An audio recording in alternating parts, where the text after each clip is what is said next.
Assalamualaikum warahmatullahi wabarakatuh. Hai anak-anak kelas 3, apa kabarmu hari ini? Alhamdulillah luar biasa. Semoga kalian selalu sehat, cerdas, dan ceria. Hari ini kita akan belajar muatan bahasa Indonesia tema 1 subtema 4 tentang perkembangbiakan tumbuhan dengan cara mencangkok. Seperti biasa, terlebih dahulu mengawali belajar dengan berdoa menurut agama dan kepercayaan kita masing-masing agar belajar hari ini dapat berjalan dengan lancar. Berdoa cukup.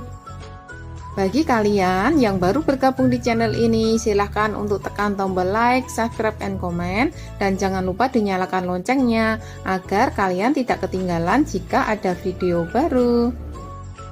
Anak-anak, tumbuhan dapat dikembangbiakkan secara alami maupun buatan. Perkembangbiakan alami terjadi secara alami, misalnya biji, tunas, spora, dan umbi.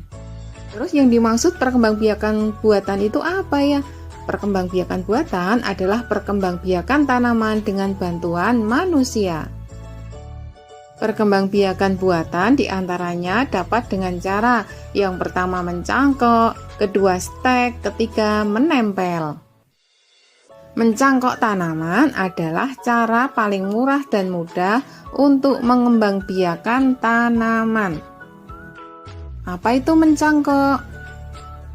Kita bahas bersama ya. Mencangkok tanaman biasanya dilakukan pada tumbuhan yang berkembang biak dengan biji dan batang tumbuhan memiliki kambium. Contoh pohon yang dapat dicangkok antara lain ada pohon mangga, pohon jeruk, pohon jambu, ada juga pohon rambutan. Anak-anak bisa menyebutkan yang lainnya ya di sini. Yang penting tumbuhan itu berkembang biak dengan biji dan memiliki kambium. Keuntungan atau kelebihan mencangkok tanaman itu adalah yang pertama, tumbuhan hasil mencangkok tumbuh dengan cepat. Yang kedua, sifat yang dihasilkan akan sama dengan tumbuhan induknya. Ketiga, tumbuhan hasil mencangkok akan lebih cepat berbuah. Dan yang keempat, ukuran pohon tidak setinggi pohon yang ditanam dengan biji. Kekurangan mencangkok tanaman itu apa? Yang pertama, tumbuhan hasil mencangkok lebih mudah roboh. Kedua, akar tumbuhan cangkok lebih rapuh. Ketiga, umur tumbuhan akan lebih singkat. Dan yang keempat, kekurangan dari mencangkok tanaman adalah dibutuhkan perawatan dari awal mencangkok sampai menanam pohon. Sedangkan alat dan bahan mencangkok tanaman itu apa? Yang pertama, kita membutuhkan pisau. Yang kedua, sabut kelapa atau plastik. Ketiga, kita butuh tali. Dan yang keempat adalah sedikit tanah yang dicampur dengan pupuk kandang. Kita lanjutkan dengan langkah mencangkok tanaman.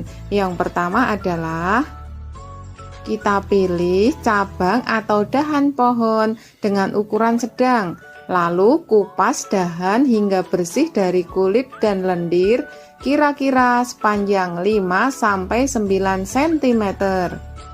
Langkah kerja dari mencangkok tanaman yang pertama, perhatikan gambar berikut ini ya.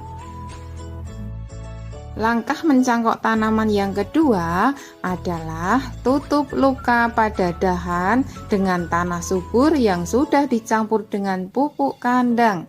Perhatikan gambarnya.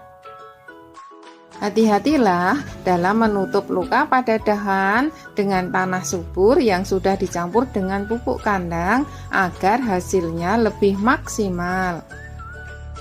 Kita lanjutkan dengan langkah mencangkok tanaman yang ketiga. Kemudian bungkus tanah dengan sabut kelapa, bisa juga dengan plastik, lalu diikat dengan tali. Pembungkus tanah yang dipakai bisa dari sabut kelapa. Kalau tidak ada, bisa juga menggunakan plastik. Lalu diikat menggunakan tali ya. Langkah berikutnya, siram cangkokan setiap pagi dan sore. Biasanya akar akan tumbuh dalam waktu sekitar 1-2 bulan. Setelah akarnya tumbuh banyak, potong cabang dari induknya, kemudian tanam di tempat yang teduh. Kalian jangan sampai lupa menyiramnya dengan air secukupnya ya.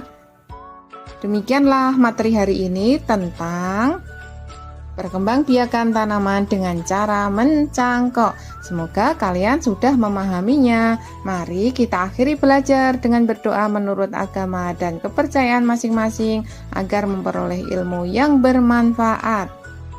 Untuk selalu diingat dan kita lakukan bersama-sama di masa pandemi ini adalah 5M, yaitu yang pertama mencuci tangan dengan sabun usai belajar atau beraktivitas, kedua menjaga jarak, ketiga memakai masker, keempat menjauhi kerumunan, dan yang kelima membatasi atau mengurangi mobilitas.